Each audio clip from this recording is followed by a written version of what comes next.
So for me, Coaching Queen is my baby, is my passion, but I do recognize that I have another responsibility too. So it comes down to just how I set out my calendar, how I prioritize life. And there are moments where I have to pause my work with the Coaching Queen or like reevaluate how I'm setting up my program offerings or the content that I'm posting, but I make it work. And at the end of the day, I'm living my dream life. That's awesome. That's awesome. Yeah, I guess you do have to sort of prioritize. It's funny because I was just talking to Say recently and we were talking about entrepreneurship and everything. And she was saying that, kind of like judging herself, saying, well, she always takes the safe choice. And I was saying, I don't know that entrepreneurship is not the safe choice. In some ways, I think it is a safe choice because you are in control of your business and that part of your life in a way. So I really do think that if you have an idea or this little thing going off in the back of your head going, I would really like to do this thing. I think you should do it. And I think now is a perfect time to do it. I mean, when is there, in some ways, it's the best time to sort of follow that little dream if you have a dream of entrepreneurship. So anyway, I'm feeling pretty passionate about that right now. One thing that is this message, there are no rules. You make your own rules, right? So I say if people have like this thought, they have this burning desire to do something, take one small step a day. You don't have to do it all at once and have your full business plan written out start to finish. Just start. You can make up the rules. You don't have to follow a blueprint. There is no timeline. Right. And except for if, there's no bad time except for if you're waiting. It's like, what you said, just start, take a step. And it's interesting how action creates a sort of momentum. And then, that one step, it just sort of becomes exponential in how things flow for your business or your dream, I want to go back just a little bit because we missed you growing up a little bit. And so I'm interested in that. Just to give context to where you are now, which is because I think that would be highly inspirational for people in some ways, because where did you grow up? I grew up in Metro Detroit, Michigan. Detroit. I had my first White Castle burger ever in Detroit. And that yellow sauce stained my jeans and I could never get that stain out. I was like, what the heck do they put in that sauce? I do not know. And it was so great because I was so drunk. It was after a show. And when you're wasted, White Castle's amazing, right? And then the next day I was like, what did I do to myself? Oh, yeah.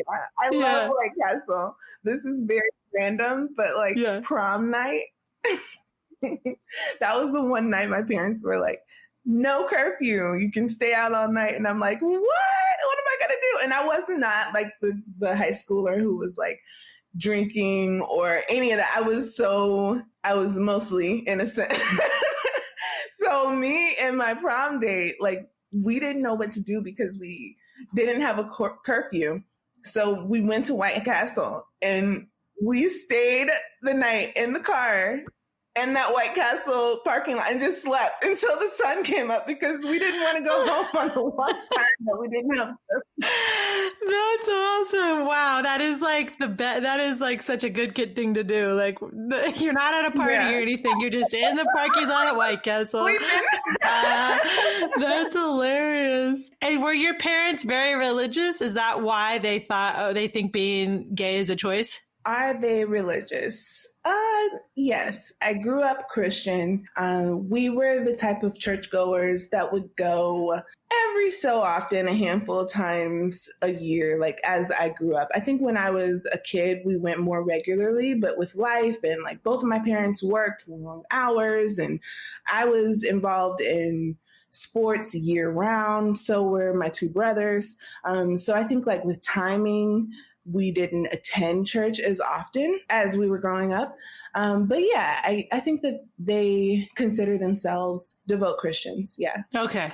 So that would make sense. Cause I'm pretty much those are pretty much only really religious people are the only people I know who are you could just not be gay. You could choose to be different. I don't know very many other people who feel that way. Yeah. I think there's also like an element of image. Oh, There's an element of image and like for the family? Yeah. Like what people will think and how you'll be perceived. And I think there's also an element of like wanting to protect your children in whatever capacity that means to them, whether that's like protect your children from hell, protect your children from further discrimination. And I think there is a tough love in their minds that comes along with that, which can ultimately, it can be dangerous. I think that level of tough love can be dangerous with like the impact that it's having on your children to be themselves. In my mind, I was like I said, kind of a good kid. Drugs, drinking, not really like getting into anything other than sports in school growing up, and even like through college having like a full ride basketball scholarship and maintaining above a 3.0 all 4 years of college and like getting my graduate degree as well. I just could never really understand what I was doing to harm anyone and why it was wrong. So I don't know. I can't really speak to. Yeah, I do like the idea that part of it might just be protection, like trying to protect your kids from, having a more difficult time, or I don't know. I do hope that like recently my dad actually reached out to me because we consistently still butt heads, my parents and I, on the topic of my sexual orientation, because I'm coming from a place of like, excuse me, I'm living my 100% true, authentic self and bringing that person to every situation. And it's like, I can't give you a part of me and mute such a huge piece of my identity for your comfort. I am very thankful that recently my dad reached out to me and in a sense, like invited me and whoever I was dating, my ex-partner, Oh, there's a story there. No, I'm just kidding. There's another story now. But invited me and whoever I was dating home to Michigan. And I was like, what? What is... I think I sent him one of the GIFs or GIF, however you pronounce it, of like somebody like having a heart attack, like fainting. Wow, that's huge. Like, what? Where's this coming from? But I think like maybe it was the fact that, I haven't seen my parents in a long time and I haven't talked to my mom in a very long time, just due to the simple fact that here I am again, like protesting in another area of my life.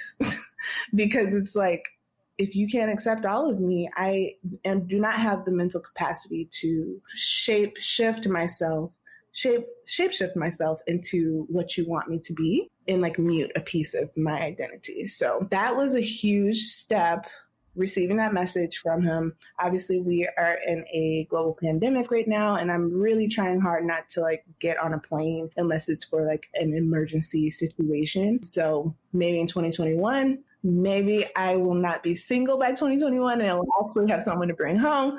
But either way, I do think it's a step in the right direction. And from my OG lesbians, other people in the LGBTQ plus community, like who are older, I have received like advice. Just give them time. Give the people who are close to you time. We'll see how much time it takes. Hopefully we can have a catch up years later and I'll be like, things are amazing.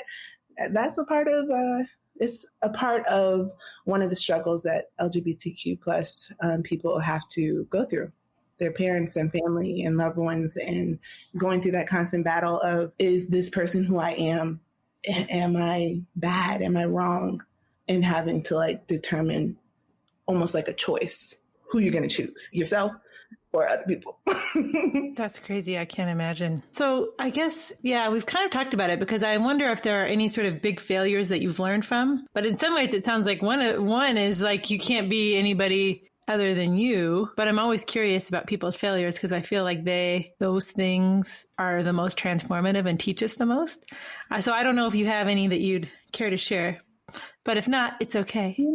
Failures, I think about like, have there been any huge failures that I've experienced? I don't quite look at the hurdles as failures. It's more like pivots I've had to make, more so lessons, hard lessons that I've had to learn along the way. And, an overall shift and evolution of who I am. Because I think within all of us, or I can speak for myself, my truest intention is to exude love, exude positivity, to be a good person, choose the right thing to do. Like, my world revolves around like karma and putting out as much good into the universe as I can, and it'll naturally come back to me. But I do think there's a piece of each of us that we kind of have to evolve. I have been toxic as fuck in the past. I can admit that. And I think that there are lessons you have to learn and things that you have to go through, and acknowledgement and ownership of what you are doing in those moments, of like where there needs to be a change, where there needs to be a shift, where there needs to be a pivot.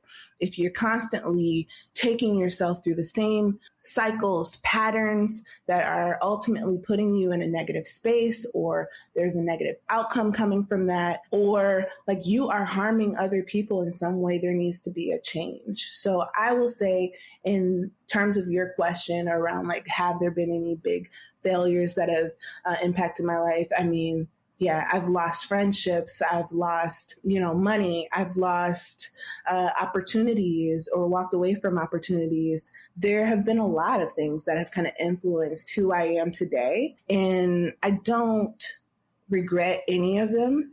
If anything, at this moment in time, I pride myself on being self-aware and really learning how to take situations and evaluate who I am, why I made those decisions, what I would do differently in the same situation going forward, and how I can learn and evolve and grow as a person from this. One message I want to like put out there to other people is like a message of self-forgiveness.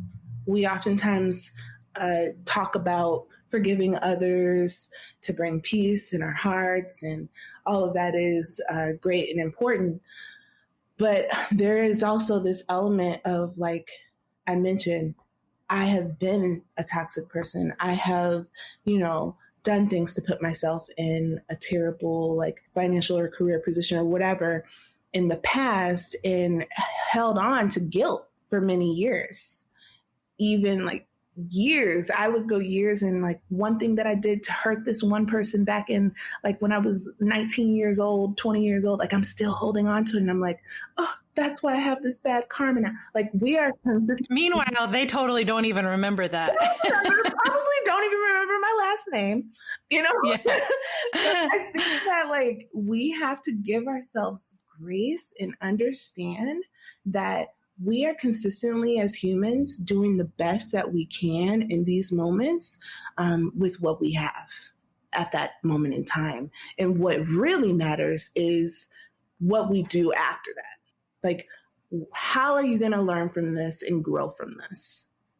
And we have to learn how to give ourselves that grace, because we deserve that same forgiveness that we give to our friends, to our parents, to our significant others, to, I don't know, the stranger that on the street that bumps you in passing. You deserve that same instant and continuous forgiveness. Isn't it funny how much more kind we can be toward a total stranger than toward ourselves? I mean, I catch myself every day saying the most terrible crap to myself, and then I have to stop myself and be like, nope.